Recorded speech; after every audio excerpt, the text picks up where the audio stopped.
আসসালামু আলাইকুম। গল্পতরু হরর চ্যানেলে আপনাদের সবাইকে স্বাগত জানাচ্ছি। পাঠে আছি আমি রাজ। আপনাদের জন্য আজ পড়ছি ছায়াবৃত্ত বইটি থেকে একটি গল্প, পৈশাচিক। গল্পটি লিখেছেন মোহাম্মদ মুশফিকুর রহমান।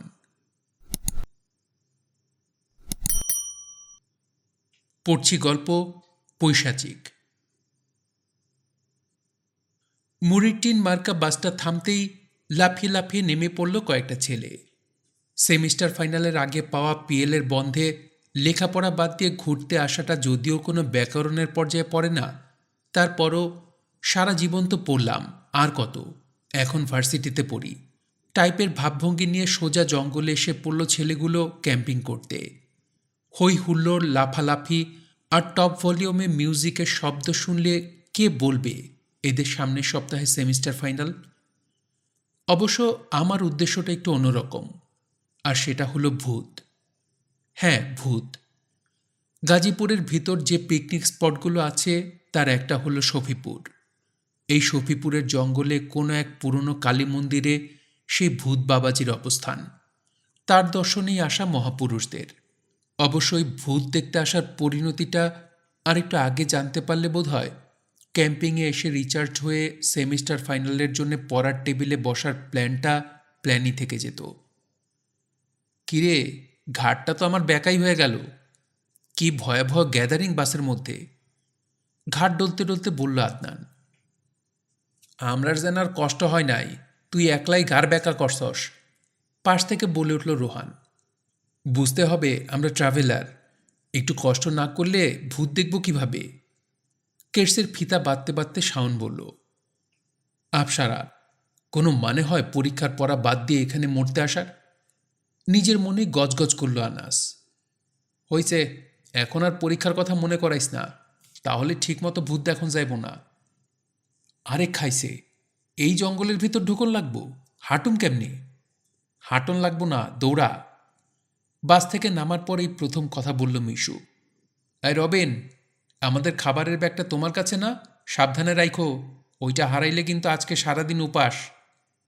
হ্যাঁ হ্যাঁ, আমার কাছে, চলো। রাস্তা থেকে নেমে ঘন জঙ্গল আর ঝোপঝাড় ভেঙে হাঁটতে শুরু করলো 6 জন। শাওন, রোহান, আনাম, আদনান, মিশুক আর রবিন। শাল আর গজারি গাছের জঙ্গল। জঙ্গলের ভিতর দিয়ে হাঁটতে হচ্ছে। অভিজ্ঞতা যার নেই তার জন্য বোঝা কঠিন ব্যাপারটা কত কষ্টকর। সবচেয়ে কঠিন ব্যালেন্স ঠিক রাখা। বিশাল শরীর নিয়ে শাওন তো হাঁটতে হাঁটতে চিৎপটাং। ইয়া হা হা হা, শাওন, পইরা গেলি রে? বেটা হাসতেছিস? তুই পড়লে বুঝতি। অয় আদনান, তুই এমনে হাসস কেন? আমি তো মনে করছিলাম ভূত বুঝি আইসাই পড়ছে। ভূত আসলেও সমস্যা নাই, যধু ধরো আমাদের ধরতে ভূতটা আসতেছে এমন সময় আদনান একটা হাসি দিল। ইয়া হা হু হু হু। ভূতটা মনে করবে ওর চেয়ে বড় একটা ভূত আইসা পড়ছে, তখন আমাদের ধরবে কি? উল্টা গাট্টি বোচকা নিয়ে দে চম্পট। আপসারাপ, মেকানিক্যাল ওয়ার্কশপে ফাইলিং করতেও আমাদের এত কষ্ট করতে হয় নাই। কিরে শাওন, ব্যথা পাইছস? শাওনকে ধরতে এগিয়ে গেল রোহান। না দোস্ত, ঠিক আছে। উঠে দাঁড়ানোর চেষ্টা করল শাওন। উফ। উঠতে গিয়ে গোড়ালি চেপে আবার বসে পড়ল। হায় হায় শাওন, তুই ল্যাংড়া হয়ে গেলে তো বিপদ। ভূত অ্যাটাক করলে দৌড়াবি কেমনি? মোটো আদনান, কথা কম বল। দেখতেছিস একটা ফ্যাসাদে পড়ছি, এর মধ্যে আবার মশকরা। ধমকে উঠল মিশুক।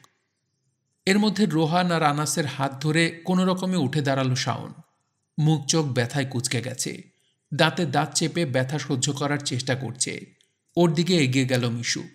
শাওনের কাছে গিয়ে বসে হাত দিয়ে টিপে টিপে দেখার চেষ্টা করলো কোথায় ব্যথা পেয়েছে। উফ। ব্যথায় কাতরে উঠল শাওন। চাপ দিস না মিশুক, ব্যথা লাগে।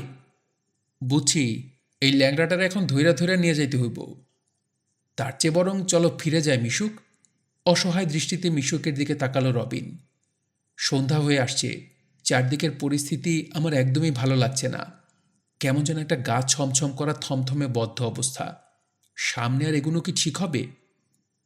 রবিনের কথায় এবার সবাই চারপাশে তাকালো। বাস থেকে নেমে হাঁটতে হাঁটতে কখন যে সূর্য ডুবে গেছে কেউ খেয়ালও করেনি। চারদিকে গোধূলির ম্লান আলো, তাও আস্তে আস্তে ফিকে হয়ে আসছে। রবিনের কথায় আর পরিবেশের নিস্তব্ধতায় কয়েকটা মুহূর্ত একদম নীরব কাটল ছেলেদের। হঠাৎ সম্বিত ফিরল আদনানের অট্টহাসিতে। হিয়া হা হা হা! শাওন ল্যাংরা হইতে না হইতেই তোরা এমন চুপসায় গেছস? ভূত দেখলে তো প্যান্ট নষ্ট কইরা দিবি। এত দূর আসছি কি ল্যাংরা শাওনরে ক্যারি কইরা ফিরা যাইতে? চল বেটা। Adnan, take it seriously. তোরা সবাই কি বলিস, ফিরে যাব? এখন ফিরবার পারবি নাকি? যেই রাস্তা দিয়ে আসছি ওইটা দিনের আলো ছাড়া চিনবার পারুম না। এখন ফিরতে গেলে দেখবি রাস্তা হারায় ফেলাইছস। তাহলে চল মিশুক, তার চেয়ে বরং মন্দিরটা খুঁজে বের করি। কোনো রকমের রাতটা কাটিয়ে কালকে সকালে ব্যাক করব। ক্যাম্পিং করতেই তো এসেছিলাম, ক্যাম্পিংটাও হবে। অতএব আবার হাঁটা শুরু করলো ছেলেরা। এর মধ্যে রাত নেমে এসেছে, ঠান্ডা কনকনে বাতাস বইছে। শাওনকে ধরে হাঁটাতে হচ্ছে বলে হাঁটার গতি কমে গেছে পুরো দলটারই। আফসারা, এই ভূতের ব্যাপারটা কি ডিটেল বলতো মিশুক? হাঁটতে হাঁটতে জিজ্ঞেস করলো আনাস। তুই জানিস না? কেউই তো মনে হয় জানে না। তোরা কেউ জানিস? না, জানি না। ভূত দেখতে ক্যাম্পিংয়ে যাবি বললি, তাই এলাম। ভূত কি সত্যি সত্যি আছে নাকি? দেখ, সত্যি সত্যি ভূত আছে কি না এখানে তা আমি নিজেও জানি না, শুরু করল মিশুক। তবে আমার জীবনে আমি বেশ কয়েকবার এমন ব্যাখ্যাতীত কিছু ঘটনা ঘটতে দেখেছি যে এখন কোনো কিছুই আমার কাছে আর অবিশ্বাস্য মনে হয় না। এখন আমার মনে পড়ে সেই খাগড়াছড়িতে শামীম ভাইয়ের অস্বাভাবিক মৃত্যু, কিংবা সিলেটে গিয়ে সেই পোড়া লাশগুলোর হাতে পড়া একদম চোখের সামনে ভাসে। যাক সে কথা, এখনকার কথায় আসি। যতটুকু শুনেছি এই শফিপুরে যে হিন্দু জমিদার বাড়ি ছিল, গল্পটা কিংবা ঘটনাটা একে কেন্দ্র করেই। জমিদার সাহেবের প্রথম পক্ষের শ্যালক, কি যেন নামটা? যাক বাদ দে, নামটা ভুলে গেছি।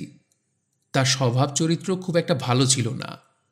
খুব একটা ভালো ছিল না বললে ভুল বলা হবে, বলা যায় বেটা ছিল আস্ত একটা লম্পট।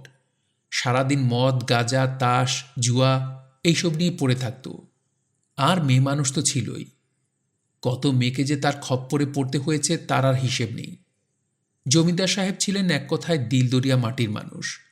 এলাকার মানুষের সুখ শান্তির জন্যে যথেষ্ট কাজ করেছেন তিনি। তার স্ত্রীও ছিলেন সেরকম, কিন্তু এই একমাত্র শ্যালকটি একদমই উল্টো। যাই হোক, আকস্মিক এক দুর্ঘটনায় ছাদ থেকে পড়ে মারা যান জমিদার সাহেবের স্ত্রী। আর কিছুদিন পর আবার বিয়ে করেন জমিদার সাহেব। শ্যালকটি তখনও থাকত ওই জমিদার বাড়িতে। জমিদারের নতুন স্ত্রীর উপর তার নজর পড়ে।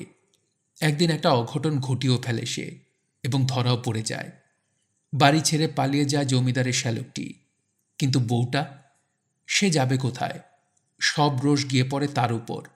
রেগে আগুন হয়ে যান জমিদার সাহেব। দেয়ালে ঝোলানো চাবুক নামিয়ে এলো পাথারি পেটাতে থাকেন কাণ্ডজ্ঞান শূন্য হয়ে। একসময় মারা যায় সে। ঘটনা ঘটতে শুরু করে এরপর থেকেই। মানে মানে এরপর থেকেই একটার পর একটা পৈশাচিক ঘটনা ঘটতে থাকে।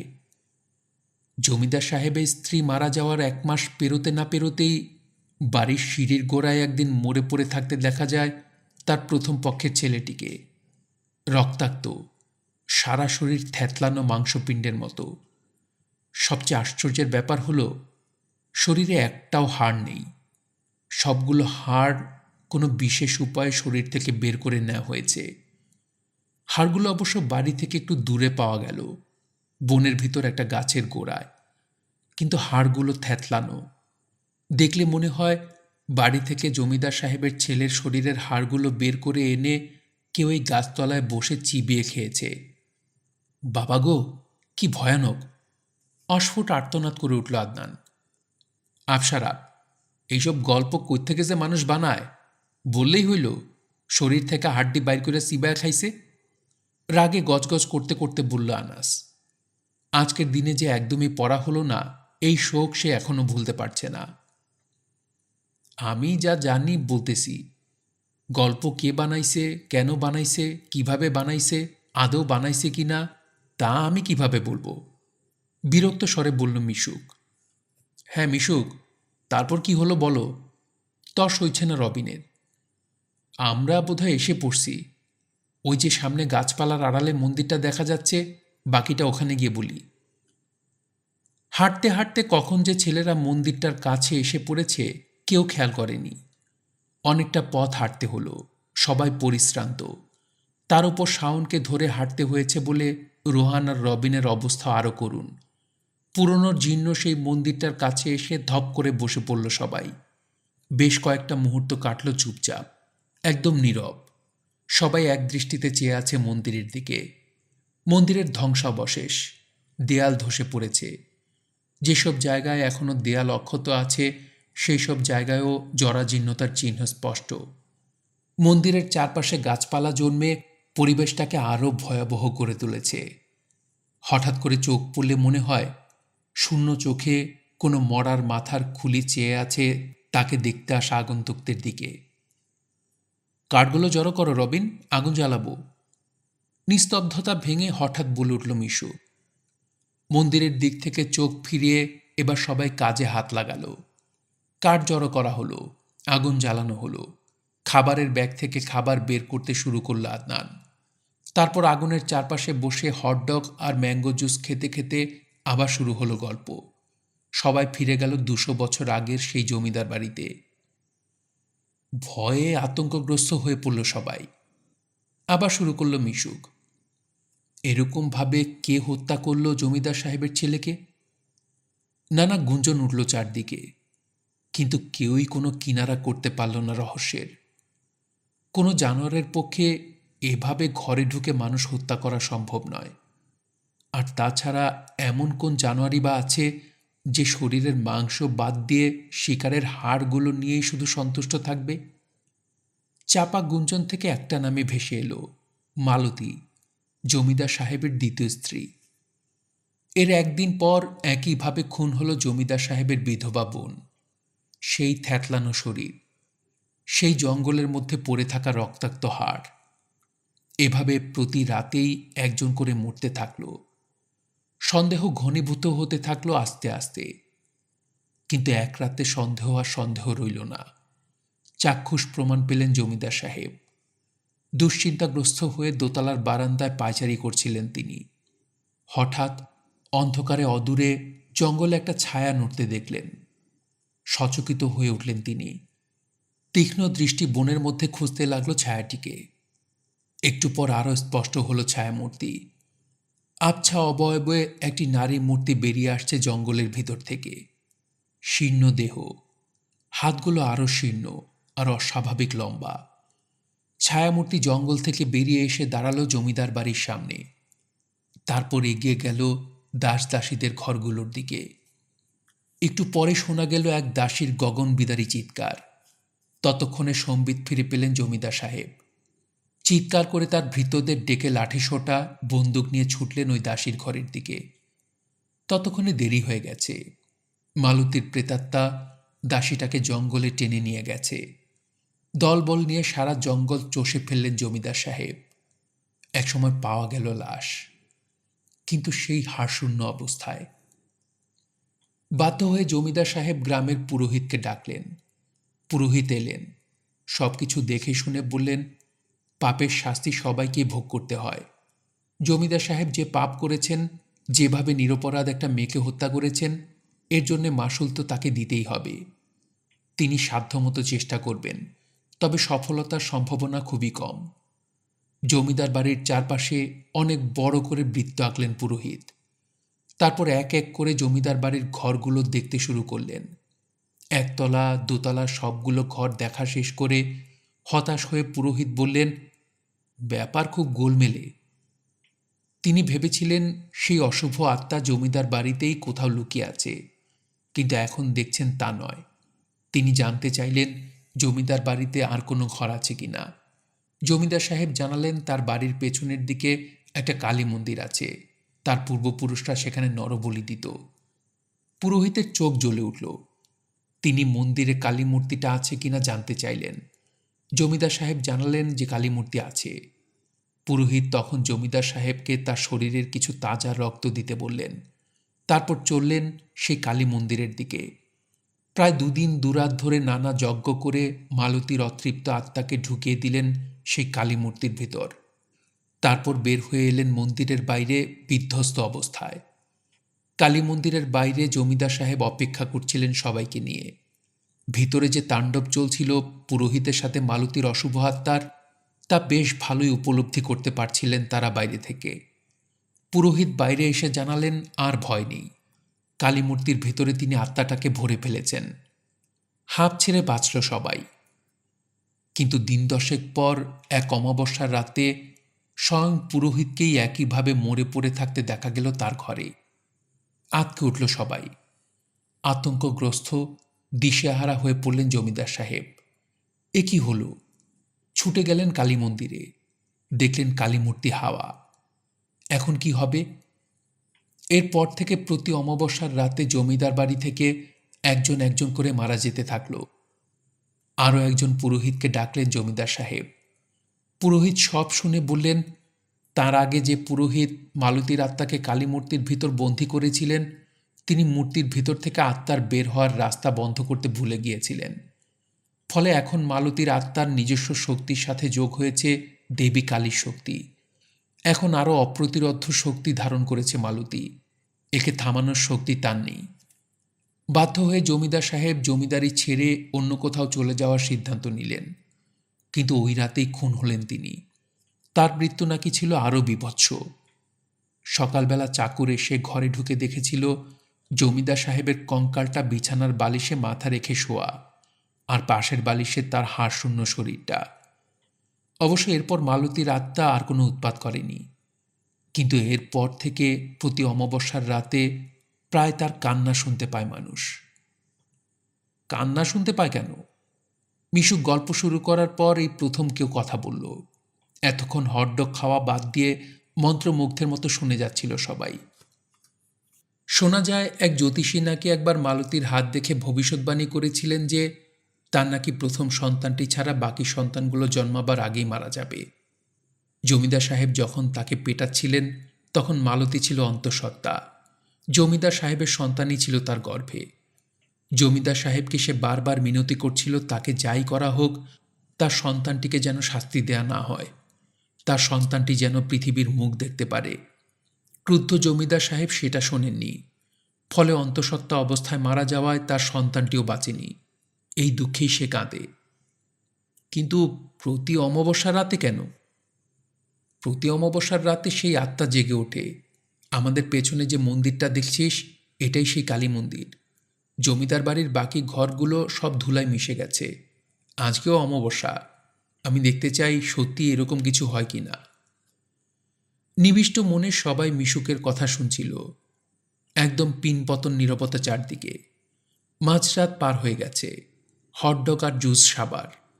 হাই ভলিউমে গান ছেড়ে সবাই আবার আড্ডায় ব্যস্ত হয়ে পড়ল। কিসের মালতী, কিসের জমিদার বাড়ি, আর কিসের ভূত। হই হুল্লোড়ের নিমিষের মধ্যে কোথায় সব ভ্যানিশ হয়ে গেল। চারদিকের থমথমে পরিস্থিতিও আর থমথমে থাকল না। রাত শেষ হব হব করছে। ঘুম ঘুম চোখে শাওন তার স্কুল লাইফের হেডমাস্টারের সবার সামনে কলার খোসায় আছাড় খাওয়ার গল্প করছিল। বুঝলি দোস্ত, আমি তখন ক্লাস 4-এ। একদিন স্কুলে ইংলিশ হোমওয়ার্ক খাতা নিতে ভুলে গেছি। আমাদের আবার ইংলিশ ক্লাস নিত হেড মফিস। ওনার অভ্যাস হইল। মাঝপথে থেমে গেল শাওন, চোখ বিস্ফারিত। চোখ থেকে ঘুম পালিয়ে গেছে। কি হইল? থামলি কেন? কি হয়েছে তারপর? শাওন কি যেন একটা বলার চেষ্টা করল। ঠোঁট নড়ল একটু, কিন্তু কোনো আওয়াজ বেরোলো না।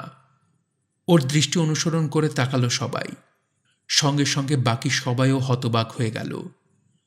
ভাঙাচোরা মন্দিরটা থেকে আবছা অবয়বে ধীরে ধীরে একটা ছায়ামূর্তি বের হয়ে আসছে। ঘোমটা টানা নারী মূর্তি, লম্বা শীর্ণ শরীর, হাতগুলো অস্বাভাবিক লম্বা। অন্ধকারে স্পষ্ট দেখা যাচ্ছে না। সবাই নির্বাক, ভয়ে জমে গেছে একদম।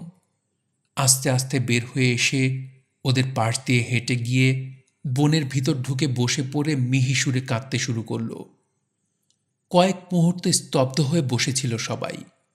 সম্বিত ফিরল রবিনের কথায়। কি দেখছিস তোরা? চল পালাই। মুহূর্তের মধ্যে উঠে দৌড় দিল প্রত্যেকে। ভুলেই গেল শাওন যে দৌড়াতে পারবে না। তার স্বরে চিৎকার করে উঠল শাওন, তোরা আমারে ফালা যাইস না।